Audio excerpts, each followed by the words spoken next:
factors I'm going to have to talk to the team about is, hey, listen, we're obviously wearing masks on the plane. Anytime you have a mask on, it slows down your hydration. Also, when you're in the plane, you naturally dehydrate from the air pressure and the way it affects the cells and the moisture in your cells. So we've got to make sure we do a really good job traveling with hydrating on the plane, even though we have masks on. So we've got to be conscious of that. Hey guys, what's up? My name is Anthony, and welcome to another edition of BNA Sports Talk. And today I want to talk about my picks for the New York Giants this week. Let's go. The Giants play the Bears this week. It feels like the Giants play the Bears every single year. Like, it feels like we play the 49ers, the Buccaneers, the Bears, every single... I don't know what it is, but we're playing the Bears again this year, and we're playing them tomorrow. I think that the Giants have a legitimate chance to win this game, and I think we have to. People are saying this is like a must-win. Last year, the Giants had like 5 must-wins. Like, we need to win this game. And then the next week, we need to win this game. Every single year, the president's like, this is the most important election in history. Yeah, wasn't the last one the most important? Like, unless each one is getting more and more important. I don't know what you're saying. But, so, the Giants, the key is Patrick Graham needs to work that zone defense against Mitch Trubisky. I think that's the key. James Bradbury, we believe, works better in zone. We saw last year he performed pretty well, and against the top end wide receivers, he can hold his own.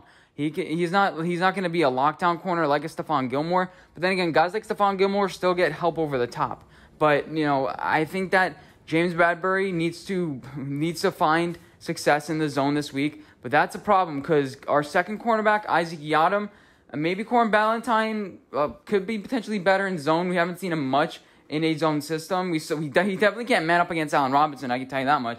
If there's any week that we need Allen Robinson to get traded to the Giants, it's this week. Or just, play suit up for the Bears and then, drop a bunch of passes and deflect passes to our defense, if you know what I'm saying. But I think that we need to have success in the zone coverage because Mitch Trubisky gets very confused. He still doesn't know the playbook that well. Matt Nagy tries to simplify it for him a lot. Say, go to the first read. So it means, you know what? I'm going to look man on man. And, if they're giving me simple looks, I know what to expect. Patrick Graham needs to use his versatility to confuse Mitch Trubisky. Now, he did play Mitch Trubisky in 2018 twice. Mitch Trubisky was able to score, I believe, 24 points and 23 points. And he looked fairly impressive in that second game later in the year where the Bears clinched a playoff spot against the Green Bay Packers. The first game of the year, I believe it was the first game of the year, Mitch Trubisky didn't look that good. He went for like 180 yards. I don't believe he threw a touchdown that game. But later in the year, Mitch Trubisky did very well against a Patrick Graham defense that had Blake Martinez, that had Kyler Fackrell. So we'll see. They didn't have a lot of corners, a lot of corner talent. I believe this Giants team has a lot more corner talent than did the other team. But yeah, it is kind of concerning for me because Patrick Graham has already faced up against Mitch Trubisky. I think that was his second year, and he didn't do that well. And yeah, so Patrick Graham, this is a time for him to show all of his cards. Not all of them, but like show some different looks in Mitch Trubisky. Have those weird, odd-looking fronts. Have Mitch Trubisky off his feet and make him make quick decisions. Make him, be confused, be all dazed and whatever. Now, as far as our offense, the key to this game is Saquon Barkley. As much as you want to say that, like, oh, Saquon Barkley can't block and whatever, it's Saquon Barkley. He's not going to be involved a lot in the pass game. We hasn't really been involved a lot in the pass game. The last 2 times we played them when we had Saquon Barkley, he's had to combine like not even 10 pass yard catches. So I'm expecting him to catch the ball a lot. I'm expecting him to be a big part in the run game. Now we have to run it over to Andrew Thomas' side. Him and Will Hernandez need to work together, and I think that just switch things up for this week. Let's move it. Let's just shift everything over to the left side. Andrew Thomas show that he can get a decent push in the run game. And Evan Ingram needs to step up. As much as you want to say Joe Judge, he works hard. Also works hard, guys like Kirk Cousins, and they're just mediocre. There's a certain point where some of those guys just can't get to that next level. Now, Evan Ingram, he has all the talent in the world. He puts in all the effort, but eventually you got to produce. Eventually you got to put up some W's. Eventually you got to get some production because you can be the king of the almost. He was almost there, but you got to get some production. Is he going to drop 10 balls again this game? Probably not. But you need to have decent blocking by him, Levine Toilolo. Honestly, at this point, you're almost better putting in Caden Smith because Daniel Jones had a lot of trust with him. He is a better blocker. And do some just one tight end sets and involve him in the pass game. And just go downfield, vertically downfield, because they have Buster Screen as a cornerback. I don't believe he's as fast as he used to be. And I think that we could, if we have Sterling Shepard in there, he could expose Buster Skrine. Just to be totally honest with you, I think that Sterling Shepard could. I don't really trust the Bears secondary outside of the second corner that they have as well. I think his name is Kyle Fuller. I forget his exact name. And then the guy that they just signed this offseason, their safety, Eddie Goldman or something like that. I forget his exact name as well. But they have a decent secondary, but it definitely is weaker than it would have been over the past couple of years. Last year, Daniel Jones only scored 14 points against this team, and one of those was a late garbage touchdown. So this is an exact comparison from last year. How much did Daniel Jones improve? Because he's gotten a better offensive line. We'll see. I guess it's even right now. Eventually, he's going to get better. We're on the up and up. He has equal, if not better, weapons. You have Ratley, who we think can do some special things and can be an important part of this, passing game. You have some now growing tight ends. I don't think he had Evan Engram last year.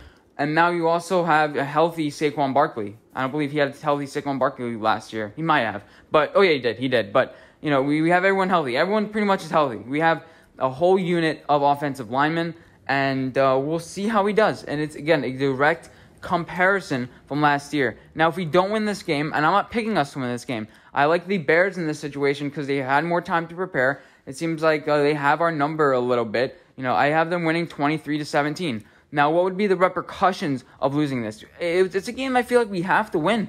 As much as you want to say, it's a long season, we play the 49ers next week at home, and they're pretty much staying in New York. We have to travel back. I guess it's not really that much of a travel difference, but, it's going to be rough. It's going to be very rough going back into playing San Francisco, who, by the way, if they lose against the New York Jets, they're going to be really desperate to win. They're going to be very angry. So, it's something like that. Joe Judge, if you lose 2 games in a row, all of a sudden it's just like, again? What are we doing here? Daniel Jones throws another interception or 2. It's just like, oh, God, we're not improving that much. And then you start getting the narratives that go around. You're riding on a high right now. It's very important for the team this week to win. And the Judge knows all the intricate details about everything. He's talking about hydration on planes. It's like, what? I don't even know what you're talking about, but I believe you, So I believe this team believes him right now. It's very important for us to win these types of games. The games that's just like, everyone's picking us this week. Everybody is like, I sneaky like the Giants. That's exactly what happened last year when we were playing the Arizona Cardinals. People are like, I really like the Giants in this spot this week. Their, rookie quarterback, Daniel Jones, looking good. He just had 2 rough games, and then we lost. And, he didn't look good in that game. So the conditions are supposed to be perfect. It's supposed to be 60 degrees and sunny. No excuses for Daniel Jones. No excuses for this team. If this is the team that we think it's going to be, we have to win this game outright. We have to.